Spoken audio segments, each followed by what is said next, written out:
mindset to go in there? I mean, Najee had 32 offers. Right. Obviously, he can't go to all 32 schools. Some of them kind of moved themselves out of the way. Some of them stayed heavy recruiters throughout the process, but that still was more than 5. It was at least 10 or 15. So in order to wean that down, you got to understand more than just a phone call. You got to understand more than just a Zoom call. You sometimes got to go sit in the space with these people because you got to feel what's coming off of them than just over the phone. Like I always say, I'm huge on energy. Right. When you're in a space with somebody, you're going to feel the energy. So you just got to kind of look them in their face, and not on FaceTime, not on Zoom. You got to go look them in their face. And I mean, fortunately and unfortunately, depending on how you want to look at it, he had that many people that we needed to go sit in their face. Yeah. And you feel the energy right out the back. Like is it right out the back or? It's almost instantly. Some you gotta kind of toy around with, listen to what they saying, and then kind of, you read body language and stuff like that, and it's like, okay, this for real, and then it's like, okay, it's some BS. And I mean, it's recruiting. Recruiting is a demon in itself. Like people don't want to acknowledge the fact that it's a business on both sides. It's a business for you and your child as an athlete and you as a parent, but it's also a business for that school. Those coaches get paid off of their production. So if they're losing, they lose their job. Right. So they got to bring in the best of the best. And if they find something better in the midst of that process, they go to the better thing. So you got to be just as much of an animal as the recruiters are, because you want to be in the best situation. It's not right. It's not personal. I'm glad you put that like that. We don't think about that sometimes. That this coach's job is riding on who he pull in, who they pull in, and them winning and losing. We just think about ourselves. So it is. So you got to kind of that's great where you put that. You got to kind of handle it as business. It's not emotional. Watch out for yourself. I've been trying to put the word out there and send red flags that, hey man, listen. These offers ain't finna go out like they used to go out. It's not gonna be that anymore. We gotta wake up and realize what's going on before your high school football game be your last game. So we bringing Mama Kelly into the football of your family, and what we're gonna do is, you hear her talking. She just went through it. We're gonna just bring her to the platform, and we're gonna get that word out. We're gonna let her get that word out. And that should be coming soon. Anything else you want to say to the parents? Because it's not just single mom. It always comes to my mind as single moms don't know. The single dads don't know. It's I'm surprising the phone calls I get, and I respect it, but it'll be a husband and a wife, and the mom will call me. So that means you nor your husband knew, because y'all are reaching out to me, and it's no dig at them. And I understand the husband sending his wife because you don't want any, things to seem funny. But it's males as well that honestly don't. What's good, man? I'm D, man. We're about to talk about everything from Bitcoin to ball. I saw a couple of y'all showed up in the back room, man. You want to come in here and talk, man? Want to talk? Get on the show today. Ask about the stadium, bro. The group meeting, private group meeting. I got the link already. Or if you're not in the private group, me text me 786-405-9499. That was Najee Kelly's mom. First things first, 786-405-9499. Also, if you want to get down with Investor Die,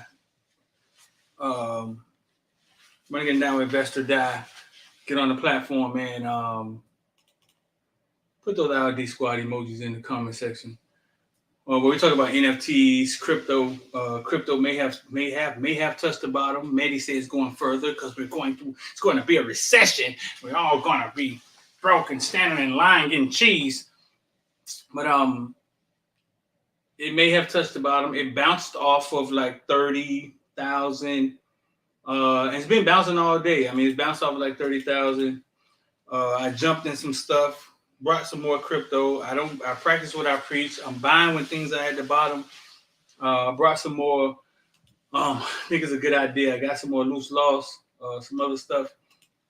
Oh, I gotta post that in the group too. Also, oops, my bad.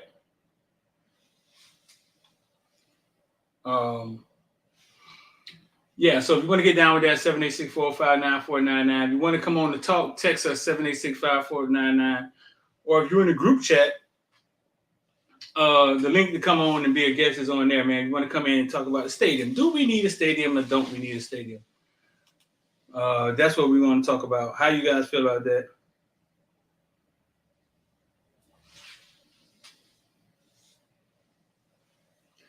How you guys feel? How y'all feel about that?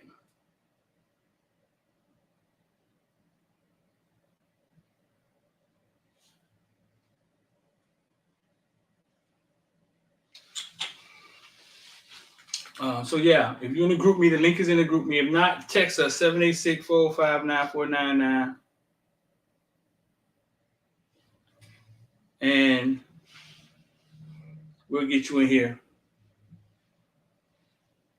A lot going on, man. Update on T2. Got a call yesterday, man, to somebody that's really, really close. Close. I mean, got to call you. He gonna say got to call yesterday.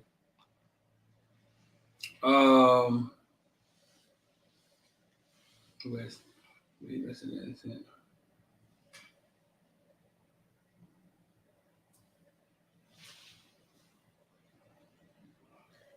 About T2. Frustrated family member was like, man, listen, these guys out here writing the stories. And I was like, nah. They didn't really write any stories. They just put out the facts. T2 was arrested, domestic, $1,500. He was like, man, it was his sister. I said, it was his sister? He said, yeah, man. He kind of got into it with his sister, went back and forth. We got 4 sisters. And I don't know how it got so bad or so heated, you know what I'm saying? So the police had to be called. I didn't get those details, but yeah, it wasn't what we thought. He kind of got into it with his sister, sibling rivalry, and says he has to basically go sit down with UCF. They were explaining to UCF, hey man, it ain't what y'all think it is. Got into it with his sibling. Everything from Bitcoin to ball, you know it.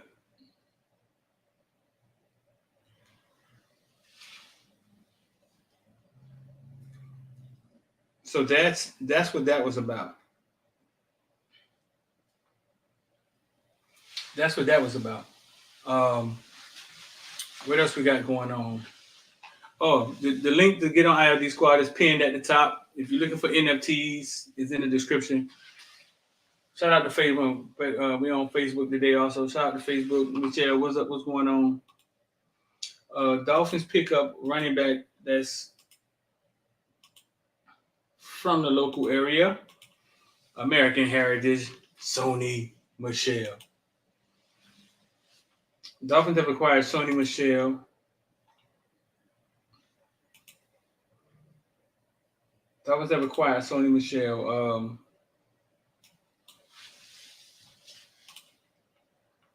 Miami Dolphins are signing running back Sony Michel. According to the report, NFL Network, Ian Rappaport, the move brings Orlando native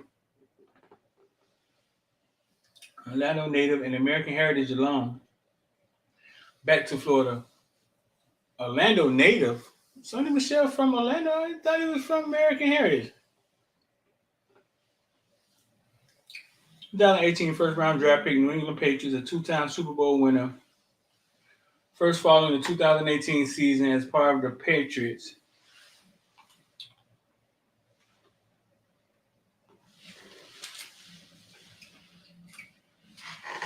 Michel joins the Dolphins running back group, including 2022 free agent signing Chase Edmonds, Rasheed Mostert. Dolphins are also returning Myles Gaskin and Savon Ahmed Dokes. But we got rid of Duke.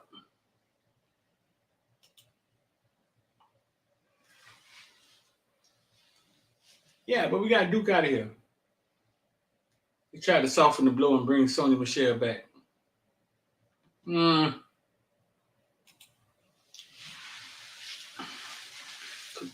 Coach Hayes say football bill mama play linebacker for Burger King beef back. The Burger King beef back.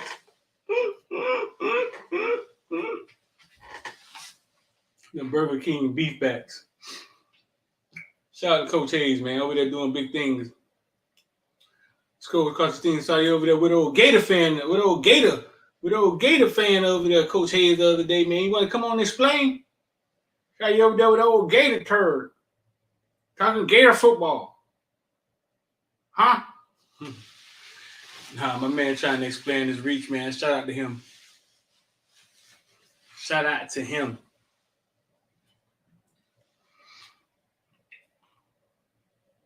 Look at them ILG squad emoji.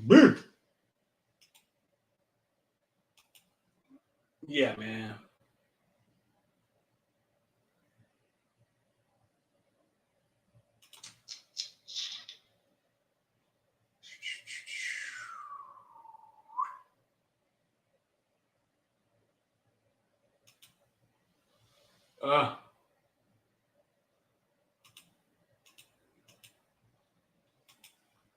Oh, 1 second. Somebody sending me a goofy message. You just hate goofy messages?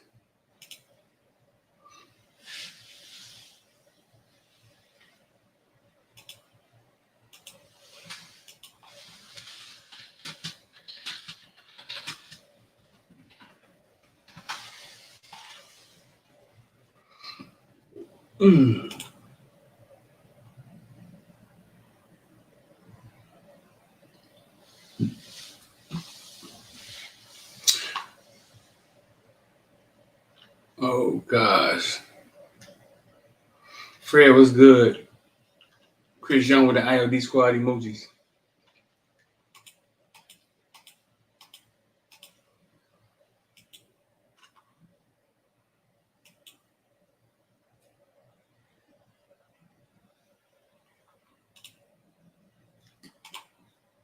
Y'all just getting in here, man. I kind of announced Najee Kelly mom. Well, I didn't really talk about it. We'll get back to it. Najee Kelly mom. We done brought her on the team. She just went through this recruiting process, and after sitting down talking to her numerous times, I mean, she's writing a book on recruiting. We feel we're going to bring her through, put her in the process, man, and get her on some of the platforms. Some of our platforms, we could charge people for streams. Like you could pay a ticket, like $5 to come in and watch a stream. So we're going to set up a course, a curriculum, basically like a couple seminars where you can come watch her talk about recruiting, ask her questions about recruiting, different aspects of it, and what she went through. We're going to stay abreast of that and see what it grow into. After talking to her, man, numerous times, bro, she definitely has a lot to add. She was a school teacher. She walked away from that, I guess, to live an entrepreneur life. And very in-depth, very knowledgeable lady. She get it. So we done brought her into the Footballville team. See if she can school some of these parents and help them out in their process. Because the process is changing. It's changing so much. Coaches can't keep up with it. Like NIL, what you can and can't do. The NCAA just came out with basically some guidelines or clarifying their guidelines. Hurricane fans seem to think that they picking on Ruiz.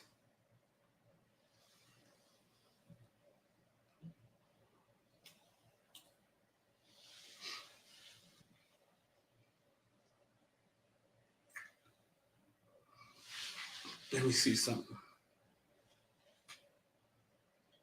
So yeah, like I was saying, Bitcoin touched as low as 29.7 last night and then bounced back up. Look at it like this, a concept. If you would have brought Bitcoin at 29.7, right? It touched 29, shot right back up. That means your money would have been in the green right off the bat.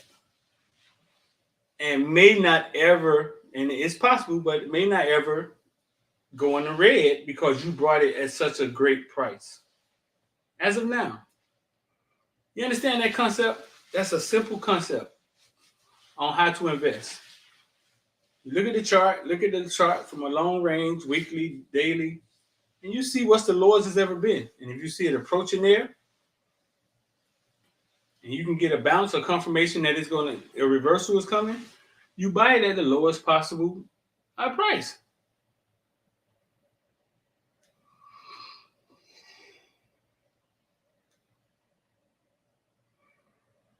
$285 say LSU gonna be really good this year.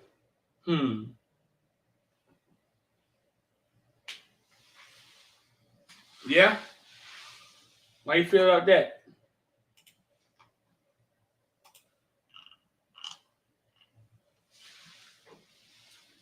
Where that's coming from?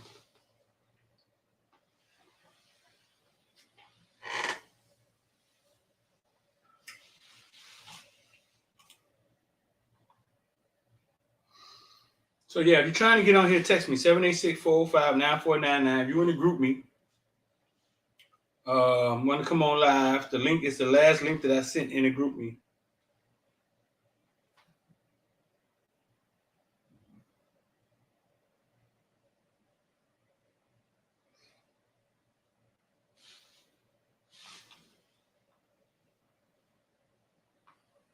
Thought I was thinking about something for a second there. Yeah. And if you're just getting in here, that's not a typo on the screen. If you're just getting in here, I think we got like 10 people just walked in here. Sony Michel to the Dolphins. And I got my boy Mehdi in the house. Mehdi. Yo, what's good? What's going on, bro? Sure, man. You know the vibes. Subject of the day, dog. A stadium. Mm-hmm. I know the stadium talk is so sexy. Everybody talk about it. Us having our own stadium. Do you think they need their own stadium? I think I talked about this before. And I think you had left that space. The last space we had, was that last week? One of the guys came in there and gave some really good insight about the proposed stadium with the Moss brothers and all that. So he was actually able to put it in a very good light as far as like them getting revenue from the stadium that they earn. That was the only selling point for me, in my personal opinion. I know everybody else is different, but I don't think it's as big as a deal as I said. I said in previous spaces, I'm like, the reason why other fan bases bring that up, I think you kind of alluded to it, is because it's like a stupid jab because there's nothing else to really hit at. You know what I'm saying? And so I feel like we at a point now where it's like a Florida fan gonna say, "Oh, we got a stadium, y'all don't." Florida State fan, but it's like your toilets is broken, your stadium's falling apart. You know what I'm saying? You got your spring game, you got people who barely want to come up there. It's like, stop acting like your stadium is a selling point for y'all because there's nothing else to do, and that's the difference. If there was stuff to, like, we arguing about space right now to find where we're gonna put Freedom Park and stuff like that. And the guy, I forgot his name. I can't remember his name, but he was real well versed, and he was kind of into land development and stuff like that. And me and X was talking to him, and he was really breaking it down in a real cool way about where it's at, how it's strategically located in a place that like can be accessed from like all the major highways. Something about they trying to build a damn like a metro rail or a train or something from Orlando or something crazy like that. When he talked about it, I was like, oh, he had me sold. You know what I'm saying? So I think as far as collaboration, if it's more lucrative for the school, and that was my ending point, if it's more lucrative for the University of Miami, it's going to bring more money, more funding to the University of Miami, which is a private university. We don't benefit from, state taxes and stuff like that. Right. Then obviously, yes. Then moving into that stadium, because I guess that he was saying that too, there's a plan in place that for that Freedom Park, if the Moss brothers don't, if the Moss brothers will only get the land if they, according to this dude, I don't know if it's true or not, the Moss brothers will only get that land to build Freedom Park if they do a 99-year lease with the University of Miami. So if they don't, so if they don't do it with the University of Miami, the city not gonna give them that land to build that stadium. So that was the only selling point, and they kind of used the UM as leverage because before that, the city wasn't even talking to him. He was like, we don't need another damn soccer stadium. You want to move one close to it, like we don't really get the point. And so I guess because the Moss brothers, if my understanding is correct, are on the board of trustees, they kind of use the university as a leverage of saying like, hey, this is something we already invest in, this is something we already kind of use.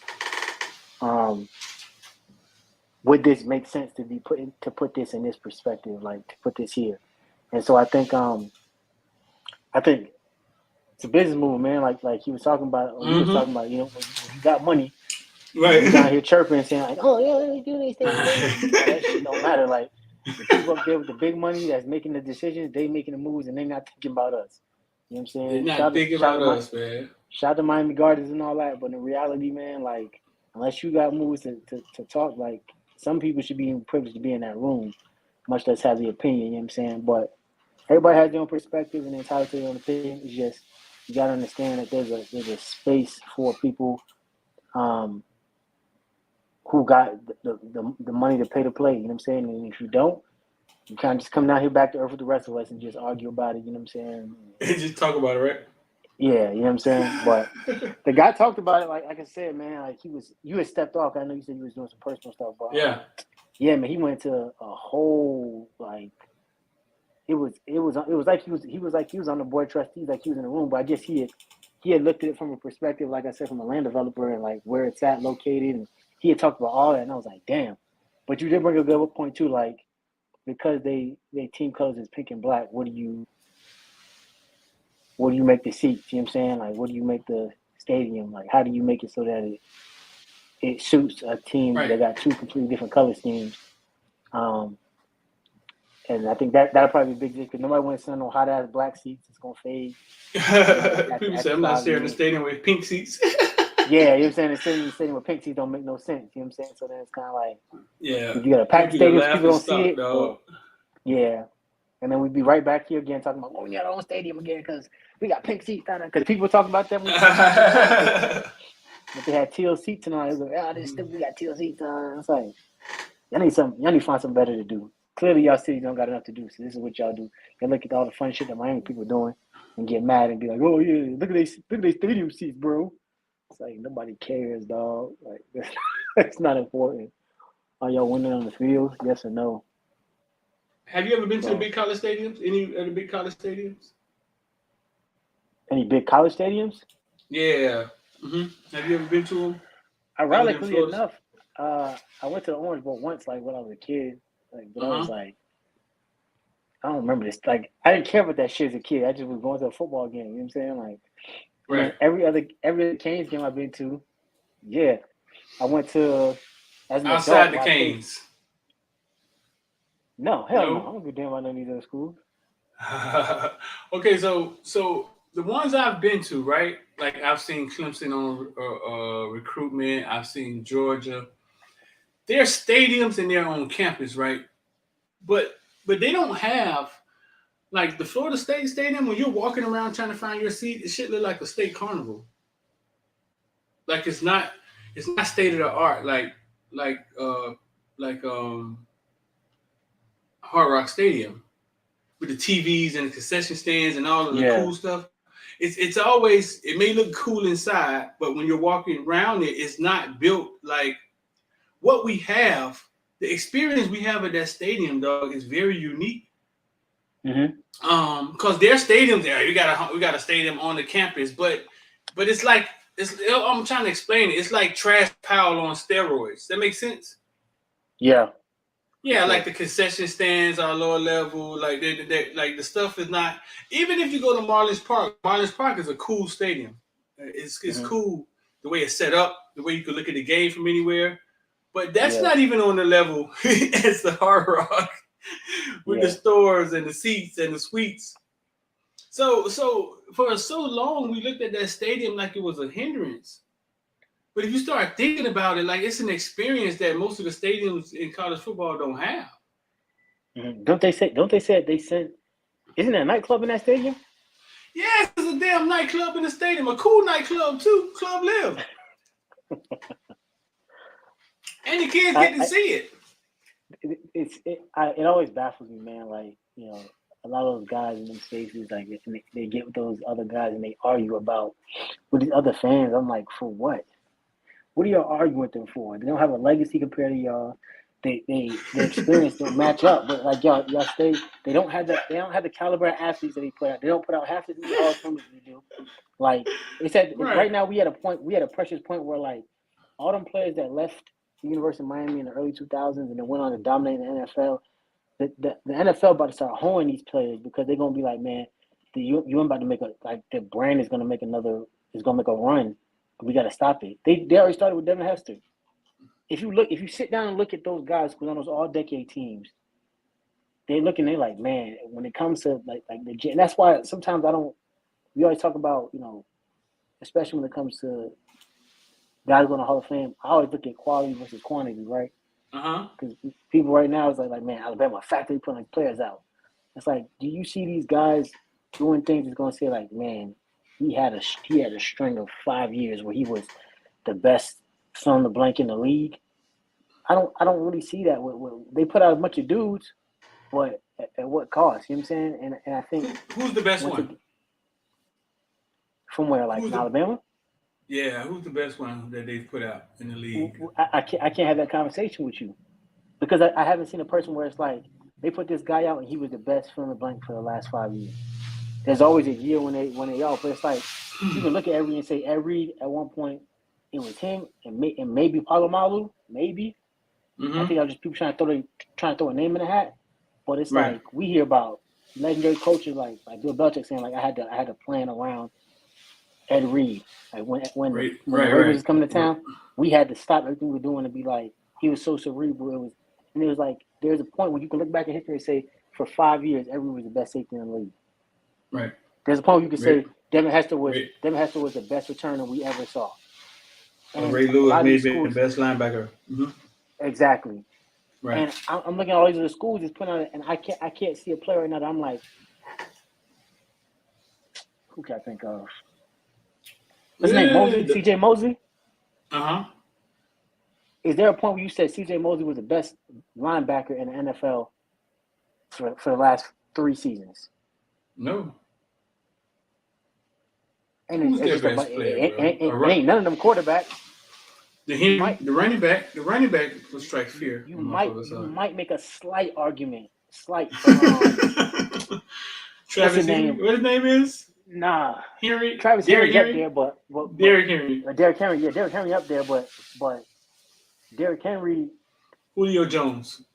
Jones. That's what I was thinking of. Julio Jones is the only person I could say that was for 3 years, maybe 4. He was the best receiver in the NFL. Right. And then that's the thing. There's no quarterback. There's no you know what I'm saying? Like Julio Jones is probably the one. Even Amari.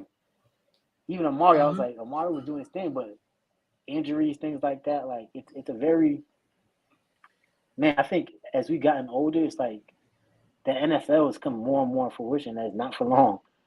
And you see guys, they had their little spurts, have a year or two, make a couple Pro Bowls, and then a lot of them, they reach the mountaintop. You know what I'm saying? Like, right. And so that brand, like you can see the NFL now is like, man, these guys put out generational talents. And that's not a term we can just throw around every day. I know a lot of people do that shit in the draft. Like, oh, you got to get this guy first round draft. He a generational talent. And he end up flaming out and he a dud. I heard it. I've heard it multiple times, you know what I'm saying? But with us, it was like, that's what we did. And now you about to see this run. I really feel like the NFL about to put a hold to us, man. Like they're going to be like. You think the NFL don't want to see the Canes make a run? Absolutely not. No? No, because then it fucks with the narrative, right? Because how you going to tell us that these NFL teams, all 32 of them draft one guy from Miami, one in 7 rounds, 200 plus players picked, and one guy from Miami got picked. And then right. Say, hey, on our next Hall of Fame ballot for next season, we got 4 guys who attend the University of Miami that's in the semifinals. It's counterproductive. That's a nice take. So you think it was done on purpose? I'm not going to say conspiracy theories and say that. I just think that what I saw with Devin Hester, I would never get over that. How you say Devin Hester is one of the greatest 150 players in the history of football, in the history of the NFL, because he captured the first 150 years of football, and Right. you name 150 guys and said he's the best 150 players that ever played. You say Devin Hester the best return man you have ever seen.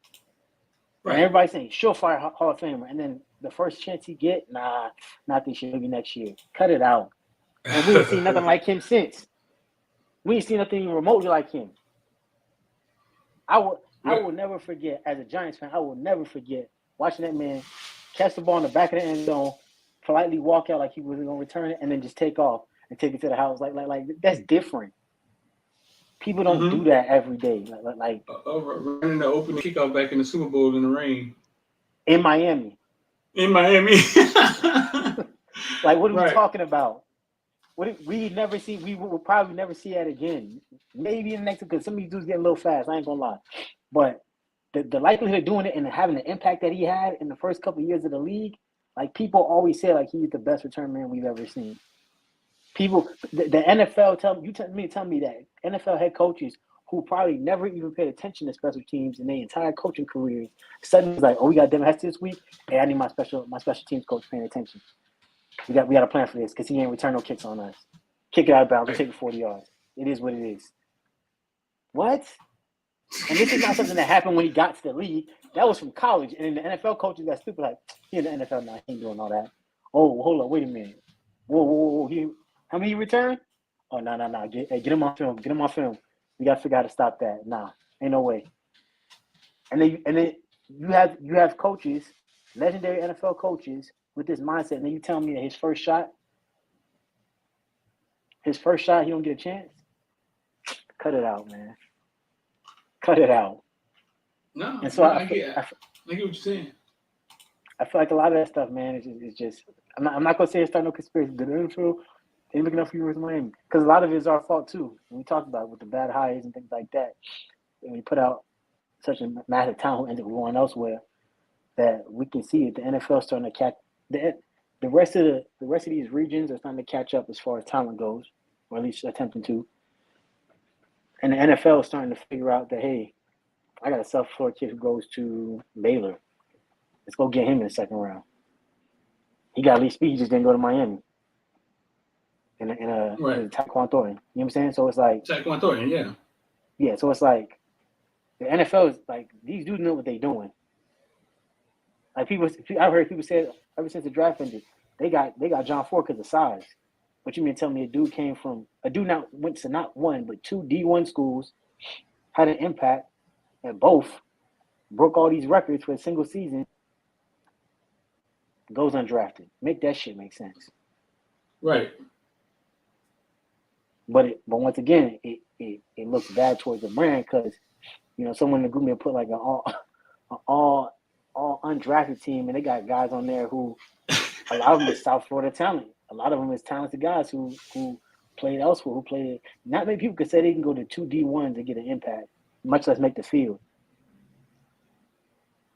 Much less become a record holder at the school that they attended afterwards. Like with every NFL, oh, his 40 wasn't fast enough. We can't draft him. Cut it out. And the crazy thing, go back and say the same thing in a couple of years. Oh yeah, Jerry Rice ran a 4.7. One of the greatest wide receivers probably ever seen. I don't get it. I really be wondering what goes into the mindset of these people. Well, they can't stop. I mean, if we're gonna make a run, we're gonna make a run. They can't stop it. But I think if Cristobal does make a run, right? When he does make a run, I think what people don't understand is that when Miami's on fire, it's not like when Athens, Georgia is on fire. Like it's a different thing. It's a different thing with the media. It's a different thing with national media. It's a different thing with everybody. Street people do understand. They say it. Colin Cowherd has repeatedly said this. Well, those people understand, right? But the fans don't understand. The fans don't understand that if Miami's on fire and Alabama's on fire, they may be better, but it's going to look like we're better. You know because of and the. I said it before. You know why? We had the unfortunate circumstance when Miami was last on fire, as you say, air quotes. The internet was just born. 9/11 just happened. Right? Things like social media, Web 2.0 didn't exist yet. We about to transition into Web 3.0.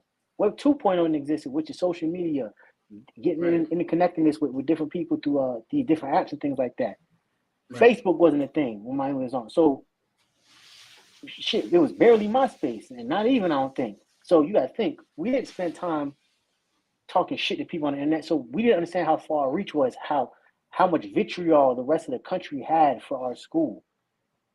And luckily for the rest of college football, for 20 years they've been able to sit back and like kind of not hear from us too much. We always hear them start off like, "Is Miami back?" They always start the conversation, and then we do something. We drive some game against some nobody dog water ass team that we shouldn't lose to, and they're like, "Nah, they ain't back. Thank God." You don't hear the thank God part, but they ain't back. Right? Thank God, because they know how ignorant, obnoxious.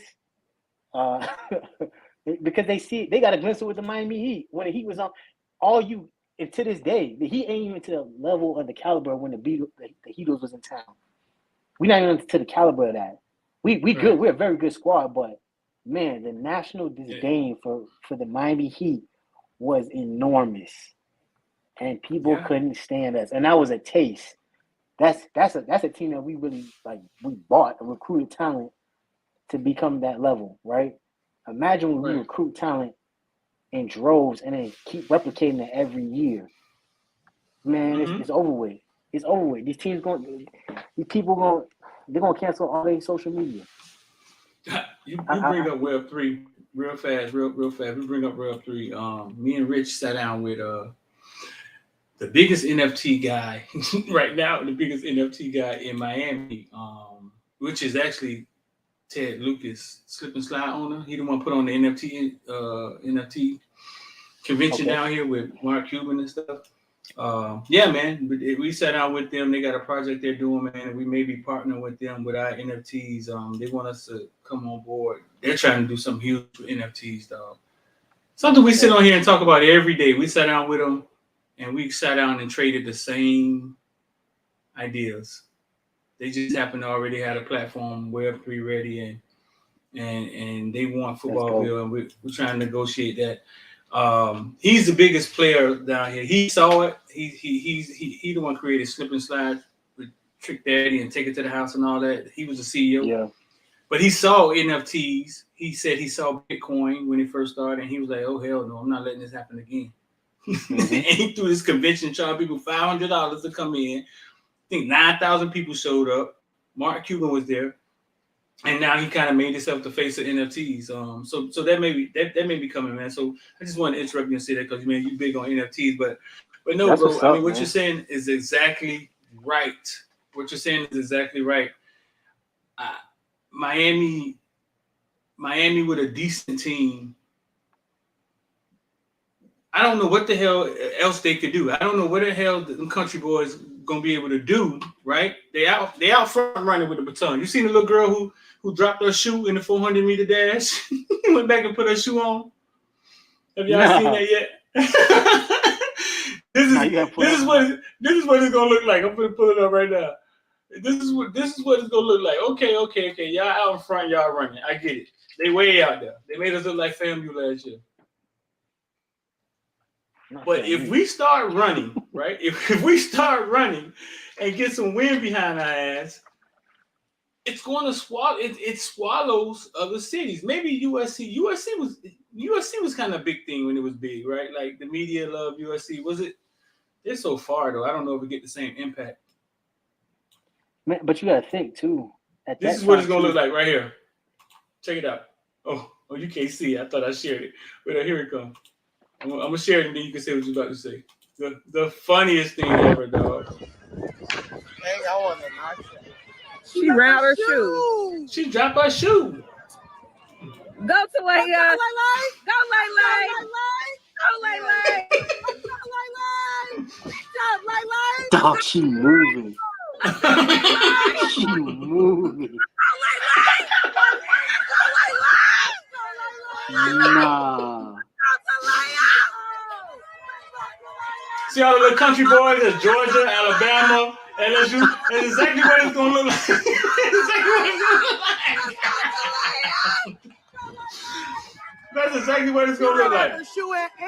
Let's go. Do you know how demoralizing that is? Dang, I want a nacho. She ran out her shoe. What'd you say?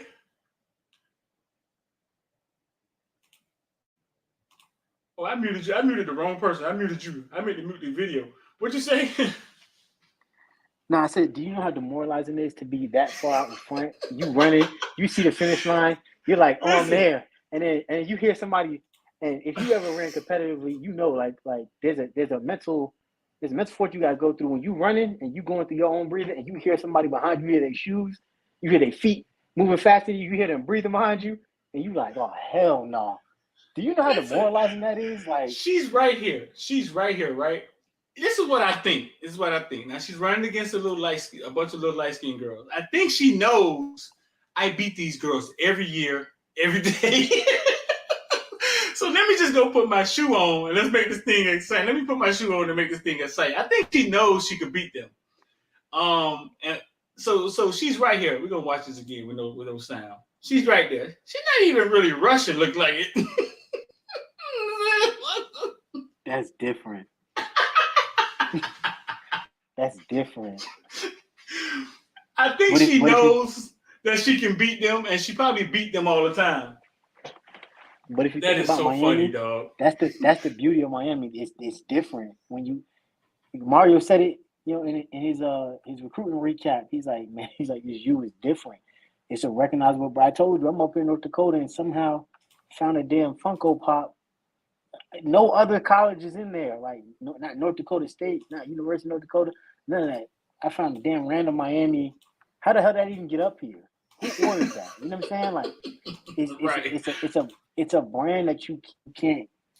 And the funny part is that, you know, when they were dominant in the 90s and the 2000s, in the 80s and the 2000s and the early 90s, a lot of people were saying stuff like, we don't look at them as one of the blue bloods of college football. Blue bloods. I don't know what that term means. I still don't get it. What I hate it, quite honestly. Mean?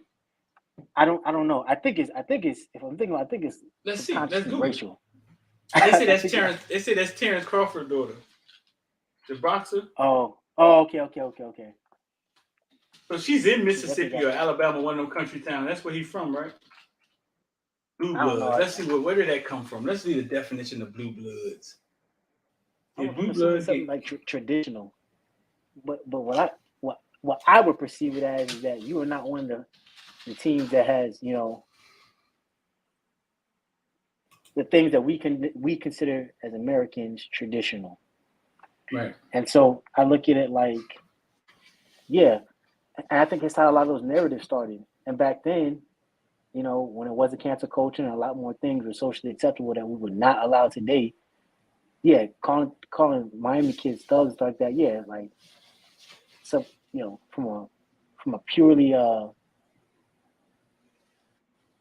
just a socially acceptable perspective, that should have never been okay. But Miami fans, what we do, we just embrace the shit, and then we beat people asses anyway. And then right. those blue bloods was just sitting there like, God damn, man, that's different. Something different. When you stepping off the plane, we lost that game, but when you step off the plane with all fatigues on, like, that's different. Because you don't see teams do that. You accustomed to your blue blood stepping off with a nice suit and tie, a blazer, you know what I'm saying? Right. Ready for business, you know what I'm saying? But now it's like what do we see now? We see guys like Joe Burrow. Joe Burrow do it. Oh, Joe Burrow, he like that. Joe Shiesty, da. And it's like he came out with a mink and glasses on and a diamond chain. It's like that's the same thing that you used to call Miami players thugs for. So I'm lost. It's because the same thing, bro. Yeah, when other people do it, suddenly it's like, oh, we crown them and tell them that they're so different. But you just copying the swag of some of the team who originated it. You talk about the same thing when you talking about the turnover chain with Jermaine. I don't think it's coming back personally, but Jermaine wanted a dramatic comeback. Yeah, I don't think it's coming back. I think I think it served a purpose initially. I think that kind of died. But even so, when ESPN making graphics about your turnover chain and who the turnover chain recipient is, and they put it on TV and they got a whole little graphic for it, and they showing the cut scenes in between the commercials for it, it's different because nobody else had came up with anything like that. And everybody else tried and failed to emulate something that was different. Miami always been trendsetters in everything. That's one of the first things I learned when I first moved down there. Like, I was like, oh, they different down here. Like they don't. They say street a different way. They say strawberry. They say strawberry. They say everything. Like it's different down there. So and it was something that I gravitated towards. It's flashy.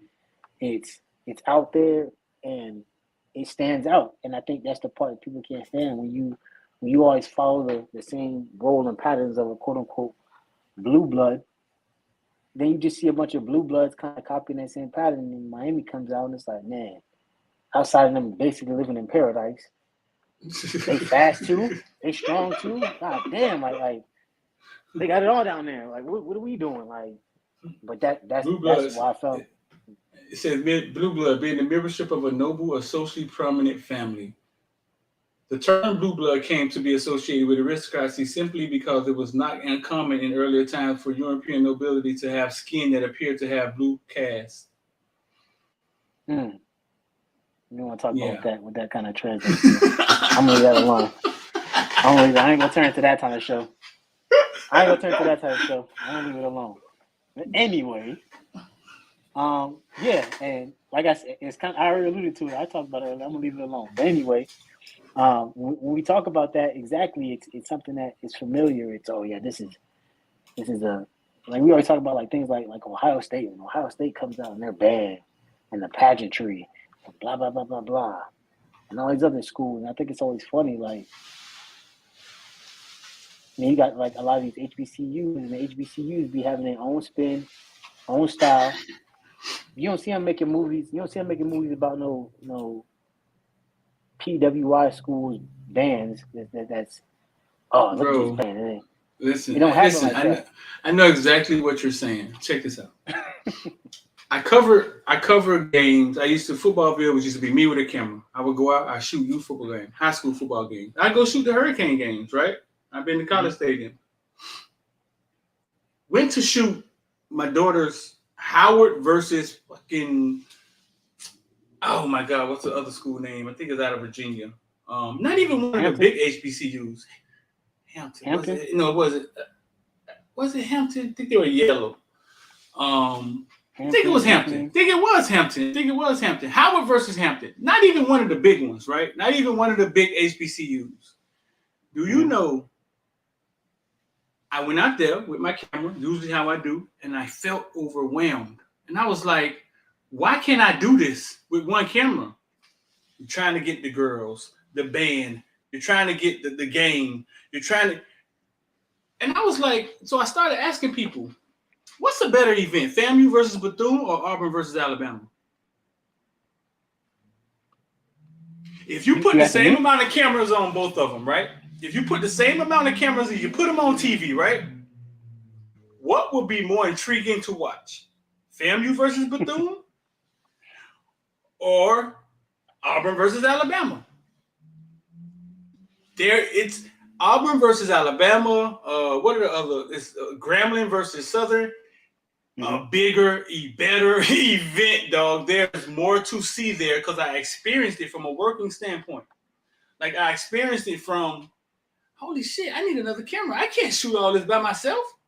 Mm-hmm. Yeah, either you shooting the band or you shooting the game. Like either you shooting, the band comes out, the stands, the girls, they're walking to the, and it's all a show, dog. It's a better event, dog. It is, but they give you a rookie card and they say, hey, a rookie card is something really big. You should spend a lot of money on it. Then we start buying people rookie cards. Mm-hmm. It's whatever they tell us to do, bro. It's whatever they say is important. That's what's important.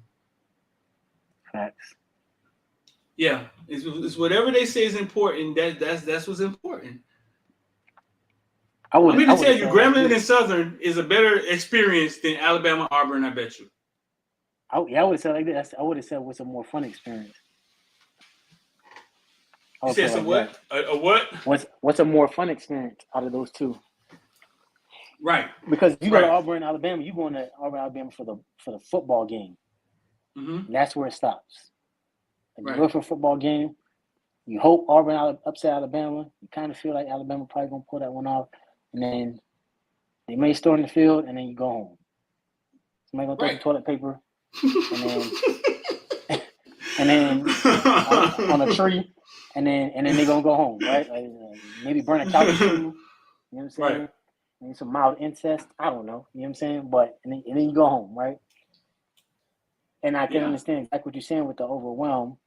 I've never been to their games, but I've been to their Battle of the Bands.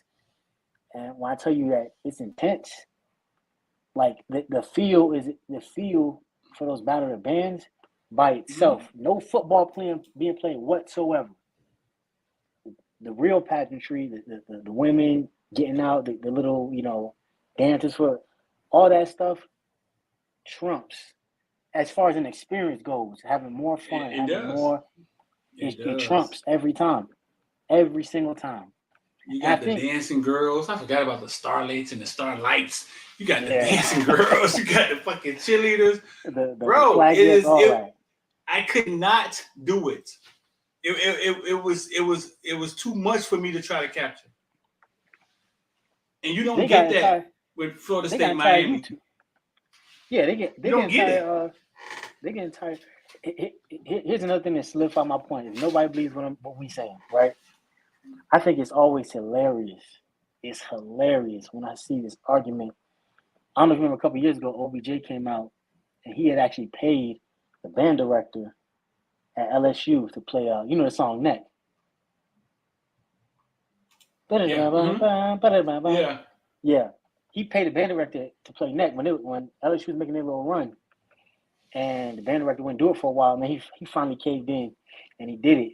And everybody at Southern was like, y'all got some goddamn nerve. Like, they up and down stole that tradition from us. Like, LSU used to play this song. Like, they probably know that, like, are you kidding me? Like, Right. because they understood the impact that Southern had when they played that song would change the tone of football games Right. for them, whoever they were playing, because that was their thing, right? Until LSU comes in, it's like, oh yeah, we going, and it's like, dog, that's not how this works.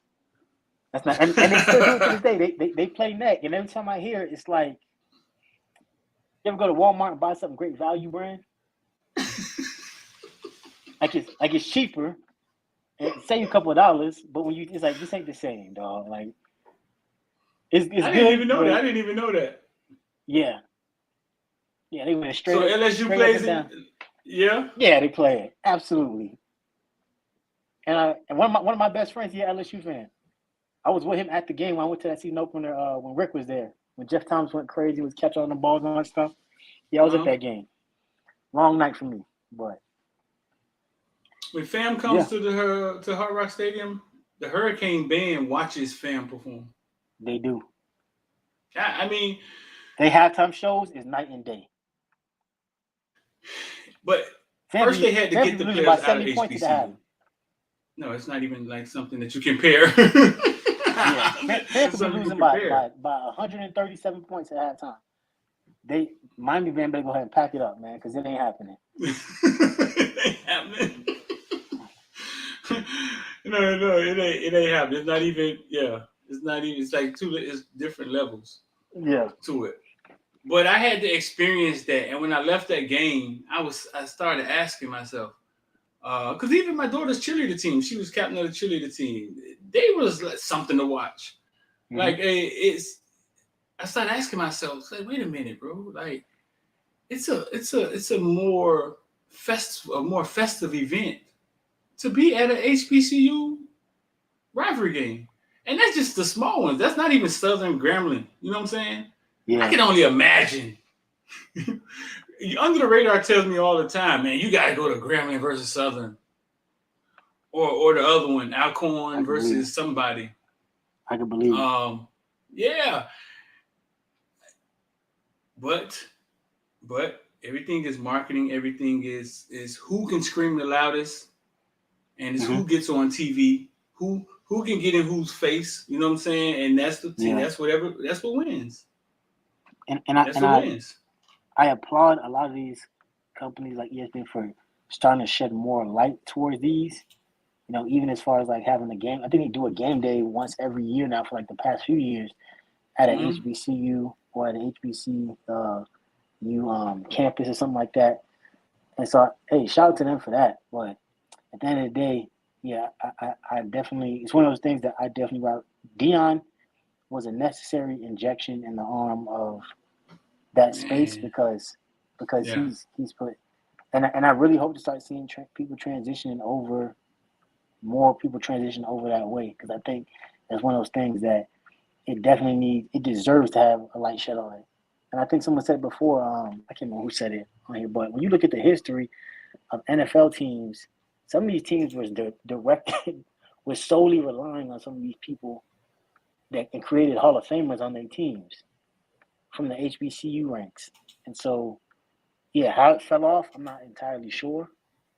You know, things like the divisions, the BCS, and it's kind of competing or showing certain levels kind of brought some negative light to it. But how what fell off?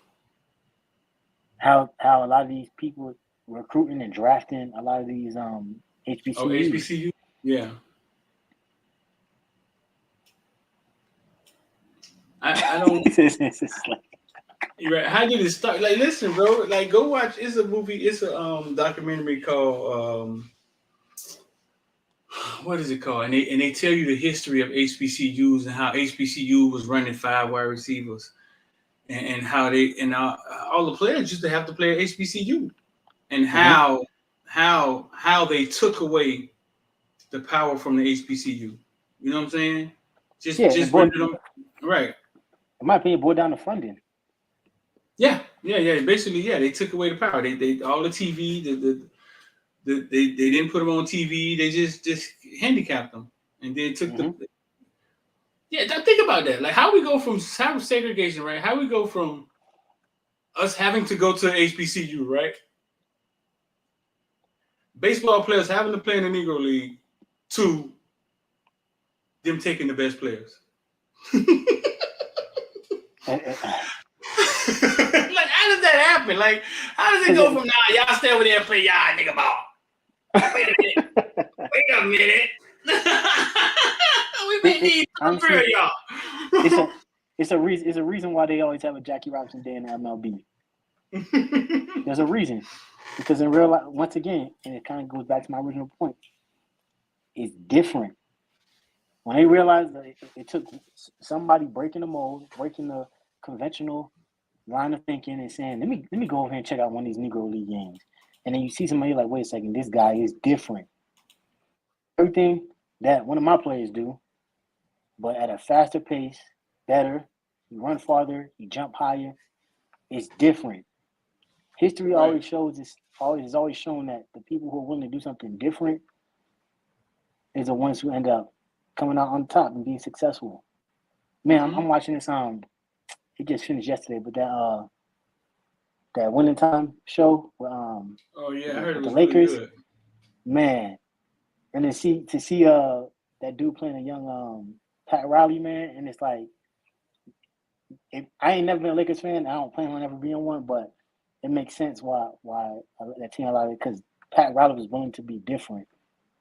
He was like, that's where most of my focus goes. Outside of Irvin Johnson too, Irvin Magic Johnson too. He was like, I'm 6'9" forward that really got the ball handling skills of a point guard, and to that point it was different. You were 6'9", you play forward, and that's it. Get you a couple rebounds, but the centers and the point guards, they do all the work. And then it took someone stepping outside their comfort zone, like, hey, get different. When everybody was looking at Larry Bird, like, oh man, it's a phenomenal show. And the painter, I know some of the players that came out and spoke about it, and they ain't really a fan of it, how it's portrayed per se, but I think it's really one of those things where it took Jerry Buss doing something different. Like, this man started off the show, you know what I'm saying, butt naked in the Playboy Mansion, you know what I'm saying, with all these women chilling. He said, "Hey," he just wakes up. You know what? I'm gonna go buy the Lakers. This man ain't had. He really didn't have any capital or anything like that to really leverage, but he kind of used his thought process and made some promises and stuff. And he just like you always say, he banked on himself. He banked on his team. He banked on his belief that he can make those guys a winner. And in his first season, inaugural season as the owner, with a rookie named Magic Johnson, wins the NBA championship. His first season? First season that he owned the Lakers. Whoa. Yeah. First season with an agent Kareem Abdul-Jabbar, a crackhead Spencer Haywood, like man, hey, what's that dude's name? Wood Thompson, I think Wood Thomas, something like that. That dude, he on all the shows, man. That black dude. I can't remember. He was in he been on Power. That man been on everything. I can't remember his real name. Wood Thompson. He was playing for the Lakers? No. Wood Thompson's his real name, but he played Spencer Haywood.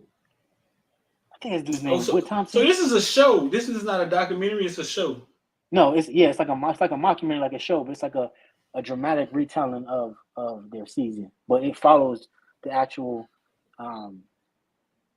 real events. Okay, yeah, X was telling me about it. X liked it too. Yeah. And it took, like I said, it took things outside the box, being different. If you always try to stay in the same lane, you don't take a chance on anything, you don't take a chance on yourself, eventually you might find some mild success, but it's going to run out fairly quickly. But if you want to do something different, like I said, guys like Dennis Erickson, Jimmy Johnson, those guys are different. And the players said it. He said like, AC Green. No, Dennis Erickson and Jimmy Johnson. Mm-hmm. Oh, you talking about the comment? Yeah, AC Green. AC Green played for the Lakers too, but I don't think that's who you were talking about. No, I'm talking about the actor who portrayed Spencer Haywood. Oh, okay. That dude, I can't remember his name. I think it's like Wood Thompson or some shit like that. I don't know. He had everything. He man, you turn on a black show long enough, he bound to pop up. That dude get a role in everything. He was in the New Edition movie. He played the trainer. You said who was a crackhead? Oh, but 1 second, people. Okay, so everybody coming here asking about T2. Basically, man, I got a call yesterday, man, saying T2 had turned his life around. He was getting good grades. And he got in an argument, a spat with his sister, dog. That's what I was told, man, from a frustrated family member. He got into it with his sister. It wasn't what we thought.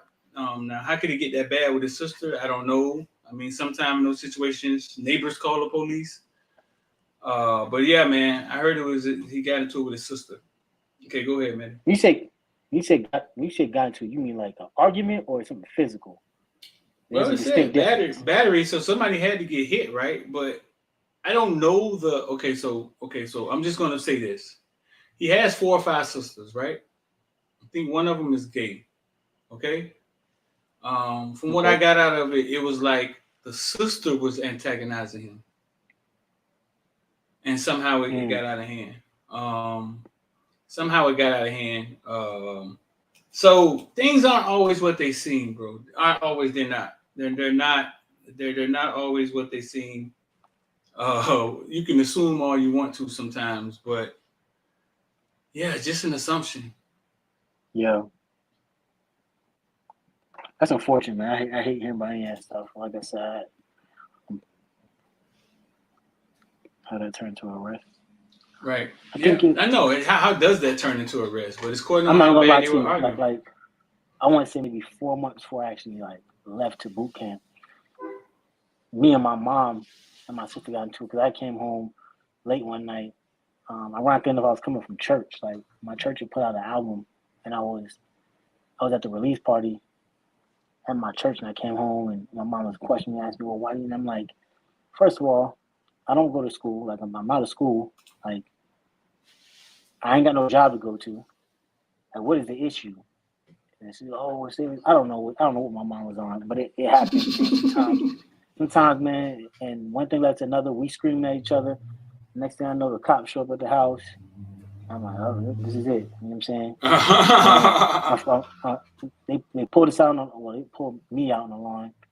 They was talking to me, I was like, look, I'm chill. Like I think they didn't expect me to be as articulate as I was. Like this is in the middle of Ghouls, like, you know, Yeah. like 2007, 2008, and I guess the average person they would, you know, run into probably didn't speak like me, and I was like, look, sir, I'm not trying to start no issues here. You know, we had a little altercation. You know, we were screaming at each other, things, you know, and they ended up kind of leaving. You know what I'm saying? So I don't know if Who I'm called not the saying that- police?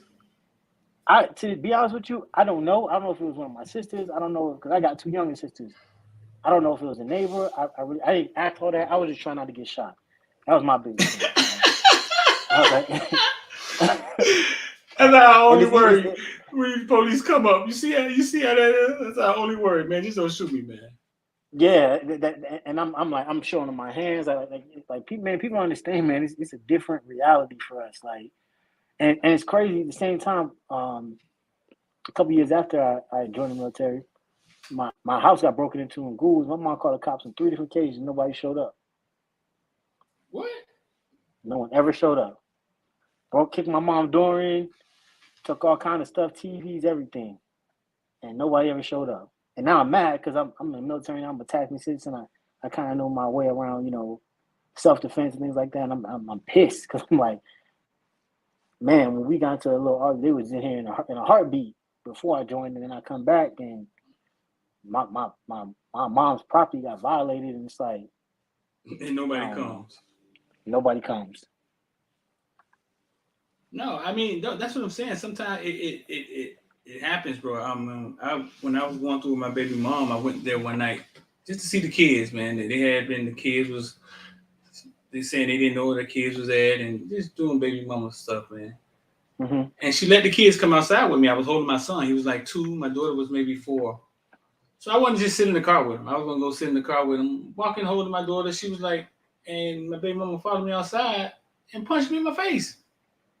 Punched me in my face while I'm holding my son. I was like, man, what just happened, man? I think I reacted. Yeah. I kind of just reflected and pushed her, and I think she fell. Her mom was standing there with my daughter. I had my son in my hand. Mm-hmm. She then convinced to get on the phone. Told the police I had a knife. That's crazy. What? Dog, but this is what happened. She told the police I had a knife. Weird thinking, dog. Just a weird thinking. Somebody has flat her tires the night before, so she tell the police the next night, I got a knife. You know what I'm saying? Then hung up the phone, but didn't tell me she hung up the phone. I heard her tell the police this, so I called the police and I told them she punched me. Took the police 4 hours to come. I sat there for 4 hours. Now, but you see how weird this story is because I thought she called the police. If they come thinking I got a knife, I could die. Yeah. Right. So I called the police for real.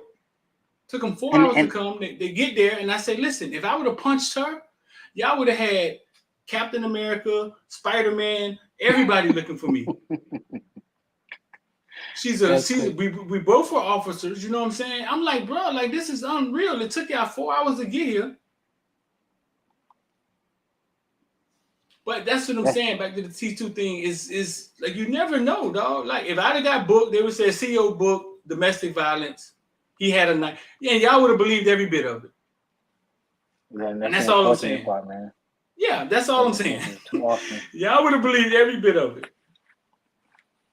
Too often we rest on our cultural conditioning is what I heard one of my mentors call it. Our cultural conditioning that you know when, and it's something that everybody has in some aspect, especially police officers when they show up on scene, they see something, and they go in there. I heard somebody say it on TikTok the other day. They said they asked police officers, and they said 87% of police have preconceived notions before they even arrive on the scene, and they police that way, and how utterly irresponsible and ridiculous that is. That you going onto a scene with a lot of basically unknowns in the equation, and then you just basically come out and show up on scene. You already got an aggressive posture, aggressive stance. You start thinking like, oh, you know, this is what I'm dealing with. I'm going over the Ghouls. I'm going to G-Town. You know, it's probably gonna be drugs or you know, crack vials all over the house. It's like dog, like you don't understand what. And if you look at my mom's house, where she stayed, her house is like a damn fortress.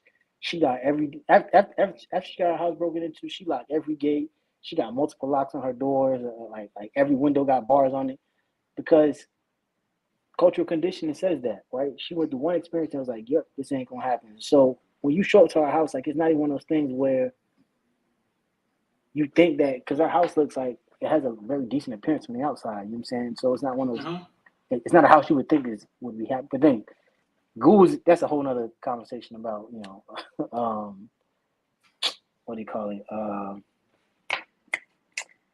Gentrification that I ain't gonna get into today.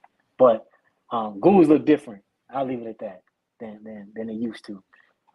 But when you show up to these places and then you assume just because of the neighborhood that certain things are happening, like it does put an unfortunate thought process into a lot of people's heads, and then some people do end up shot, and it's not right. That's not how, in my opinion, policing should be happening. And so, I don't know nothing about where T2 live or where he stay. I'm not gonna come to no preconceived notions because I don't know. We just got, what do we have? Just a police report or a booking report, basically. Not even a report. I didn't even see a report. Or a booking. What do you call it? A booking statement? Booking. I don't know. Yeah. Basically saying that he got booked into a jail. We don't have none of the contact and no details. So it's like you said, and it happened with the whole with the linebacker we just lost, Troutman. We assume that it was, we always assume the worst because cultural conditioning. Oh, he beat the hell out of his girlfriend, black eye, busting her nose, right. took her to Suplex City. We assume all those things, and then when the story came out, it's like same thing with James Williams, man. We talking about James Williams possibly. Not James Williams, Avonte Williams possibly being an All-American this year with his play just from spring. And mind you, he missed an entire spring. He missed the first 6 games of the season. Right. For the baby mama come out and be like, yeah, I might, Man. Wood Harris, that's his name. Shout out to Rashad. And every time we act like this stuff don't happen, dog, it does happen, dog. Listen, I'm done giving people the benefit of the doubt. Yeah. Listen, I know I'm not in favor when I say this, dog, and me, JR, finna lose his mind, but we always stand on, man, you should never hit a woman. Like, dog, you should never put your hands on a woman. We stand on that. That's universal, right? Facts. Women do horrible shit to men. Get them put in jail. Like, do horrible shit, fool. Like, shit, things you wouldn't think of. Get them put in jail. Turn their kids against them. Treat their mom like the women do some horrible. Mm-hmm. Horrible. And some of them deserve to be slapped. So, every now and then, some of them, they do some stuff so bad. Slapping them might not even be enough. My baby mama punched me in the face. I was holding my son. Could you imagine I punched her while she holding my son? You fall over, you knock him out, and you fall on top of him. Or even worse, she make that call, the cops show up, and you got your back turned, and they unload on your ass, and they hit your son. Now it's two shooters you got to deal with. Dog, I know dudes out cold. No, dog, listen, women do horrible stuff to men. I know a woman that got mad at her boyfriend and just told on that he was selling drugs, and the mama just told and sent both of them to prison. Probably rather get slapped, or you rather get your family sent to prison? Yeah, probably benefiting from the money that he made from selling drugs. But we never look at it like that. We never look at it from that side. I guess I don't know. It's cultural conditioning. Cultural conditioning. Society has conditioned us to believe that we protect our women and children. It's a male instinct that every man should have. I can't say every man do have it, but every man should have that belief that our women and children, protect them. So society has kind of groomed us to believe that when things go wrong, to side with the woman, because we could culturally condition ourselves that women can do no wrong without taking consideration that there is some evil ass women out here, and this ain't a woman bad. I'm just being honest. Yes. Oh, Mehdi on here, he a woman hater. No, I'm not. Like I love women. Please Yes. don't get that confused. But there are some women who have some very toxic traits and toxic thoughts, and they put things out into the universe that nobody should be dealing with. But we culture conditioned to kind of, and so sometimes, he said, me say, I don't think women innocent. I've been a victim. Because I knew It he was happens, coming. man. Look. The last 10 comments, he got 7 of them. I knew he was coming when we started talking about women. I'm just saying, bro. Dog, listen, we make up these things, these sayings. Keep it real. Man should never man should never put his hand on the women. I don't care, never, ever. Do you really mean that? You're telling me there's no situation, right, will cause you to have to put your hands on a woman? That's spoken like a man who's never dealt with a woman who has toxic intentions. Yeah. Because until you cross it, you never had that moral dilemma. Because you just grow up and get ready. Don't ever put your hands on a woman. And, right. and let's be clear. I don't. I heard people say I won't hit a woman, but I hit a a woman blank. But it's one of those things. Like I said, you gotta start. I'm not sitting here saying that go find reason to hit women or every woman. I'm saying that there are women out there who have toxic traits that would put a lot of men in moral dilemmas.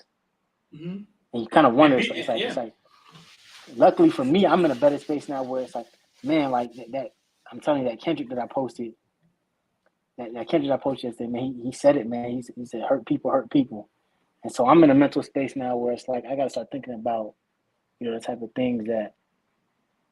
things that I see and hear in society, the type of things that people put out into the universe, and start thinking about like what it is their thought process and their belief in that, right? Like T2, the reason why society is so quick to jump to conclusions is because of his track record, the things that he does. Right. And then I always, instead of me sitting there crucifying, I'm thinking like, man, hurt people. There's something that is tapped into him. And it might have been the city of Miami, as much as I hate to say it, as much as I would have wanted him to be a king, and sometimes this city just don't work for people. And so if you're telling me, right. Maryland's like, hell no, it's too cold up here. I can't do this shit. I got to be somewhere, And I'm like, Orlando, close enough to home so I can go back when I need to. Because I know that same feeling. Like my first base was McDill, and I was homesick. And mind you, I didn't my whole life I didn't grow up in Miami. So I just embraced something about the city that I was like, man, I gotta go back there. So I'm in San Antonio, I'm like, man, it's hot, but it ain't the same, man. You know what I'm saying? And then you kind of I got stationed in Tampa, which is close enough, but it was very few and far between. I was actually back home because Miami got Miami problems. I'm not gonna sit and act like it's all sunshine and rainbows, right? And so he's like, let me go to UCF. He under a good linebacker coach, under a pretty good head coach in Malzahn. He goes home one time, boom, incident kicks off. It might just be the city. It might just be envy from his sisters. It could be a litany of things. But at the end of the day, what I always say, like I said, what Kendrick said, and I really believe this, hurt people. We talk about the Will Smith thing, you know what I'm saying? In that video, if you saw, like, at that moment, he turned into Will Smith. Some things hurt people. And right. So instead of me getting mad at some of these women, I really be trying to dive into the psyche of what's going on with them. Like I look at their upbringing, I look at where they're at in a sibling line, if they have siblings, if they were an only child, because that makes a difference. I look at all those things and kind of try to realize like what it is that got you like this. Because instead of us being at a point where we got to react with equal or more of a reaction through violence, what if we started as a people started kind of sitting back and saying, and I wouldn't expect T2 to do like this because he's still a young guy, you know what I'm saying? He's still trying to figure out stuff.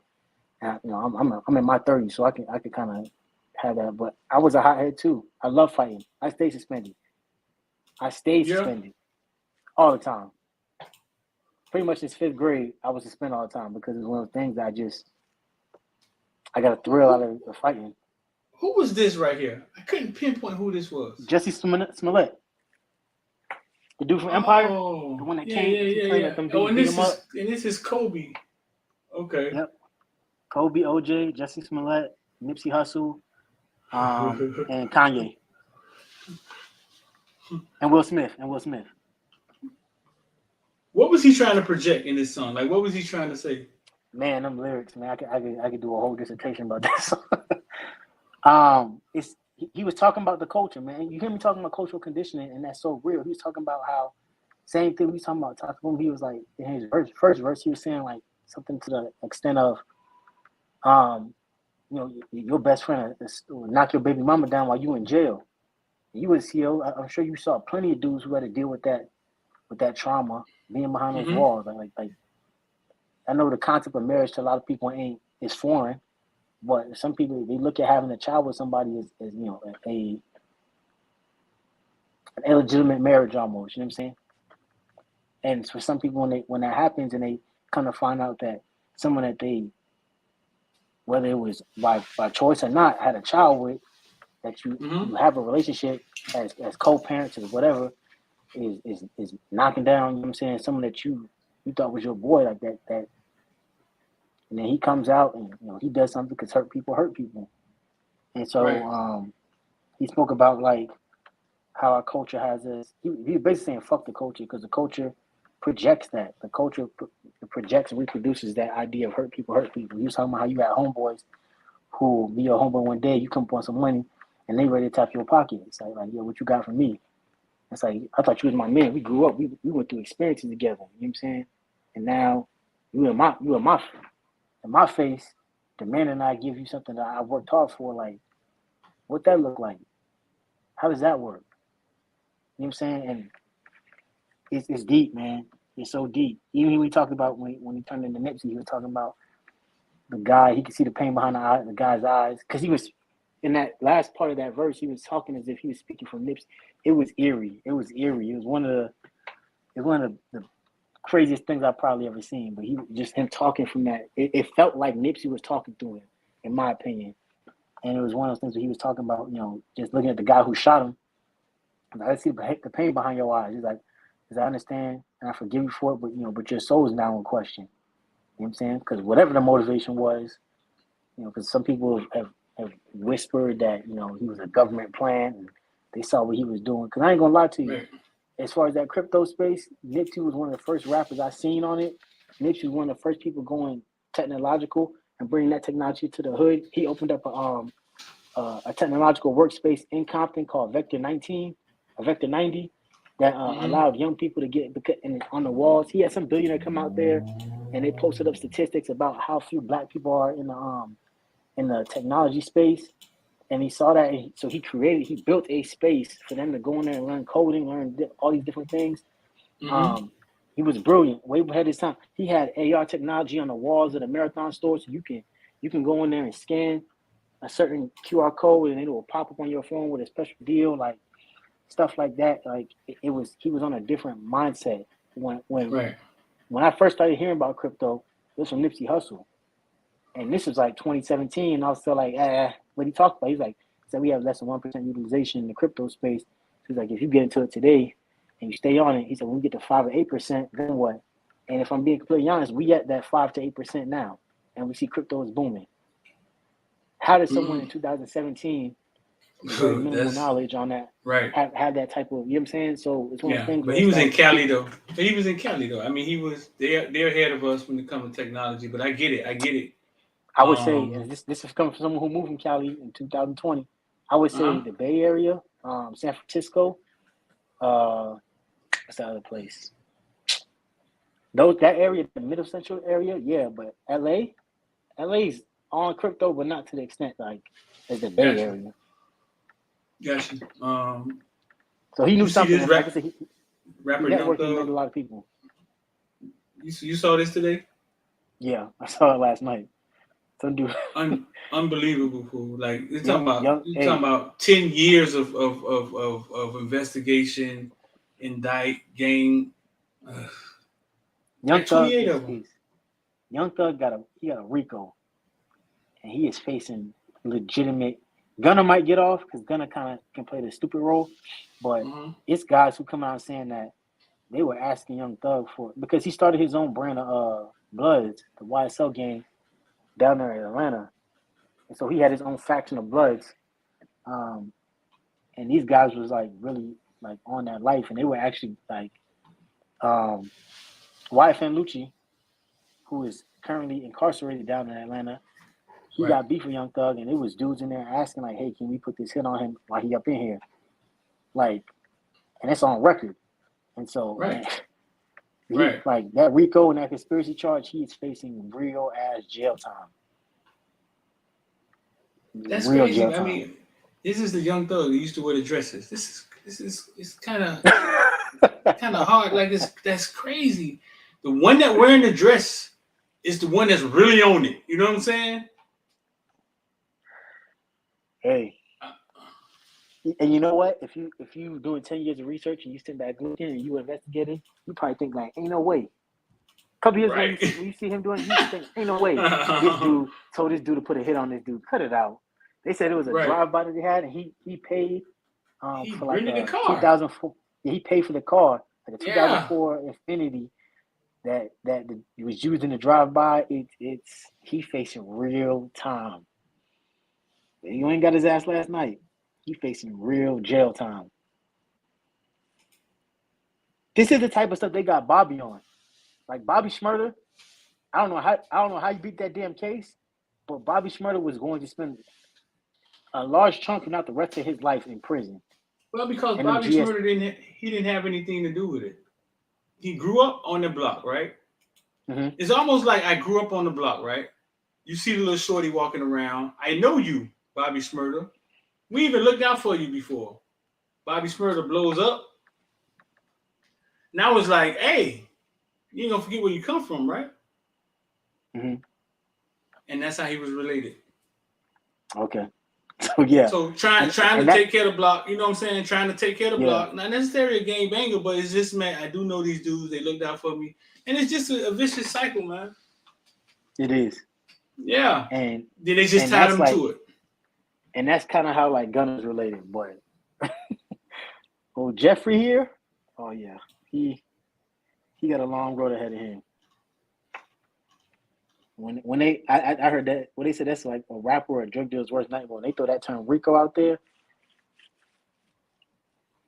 they love that. Right. When because they don't throw that out to anybody. When they throw that out, they have hard evidence. They got like factual basis statements out there on you.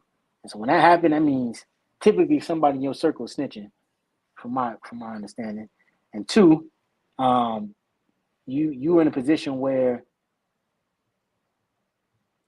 they have enough evidence mounted on you to throw that term out there. And if they didn't, they wouldn't put it out there.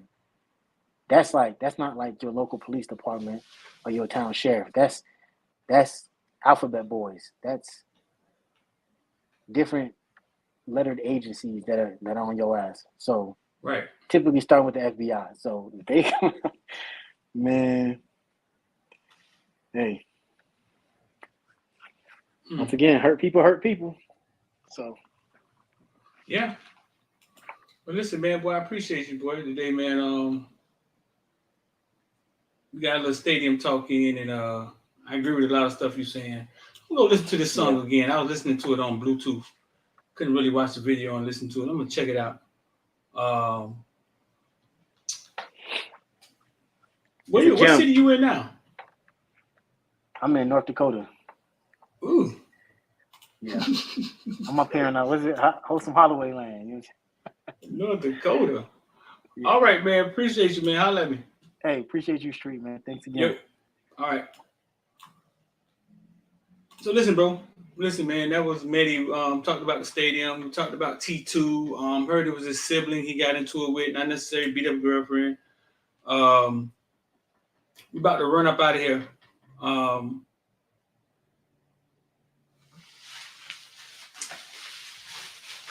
I'm D. 786-459-499. You're trying to get down with the ILD squad, or just click the link. It's pinned at the top of the YouTube. Don't put off something you can do today. The rest of your life will be seconds away. I'm D, man, and I'm out of here.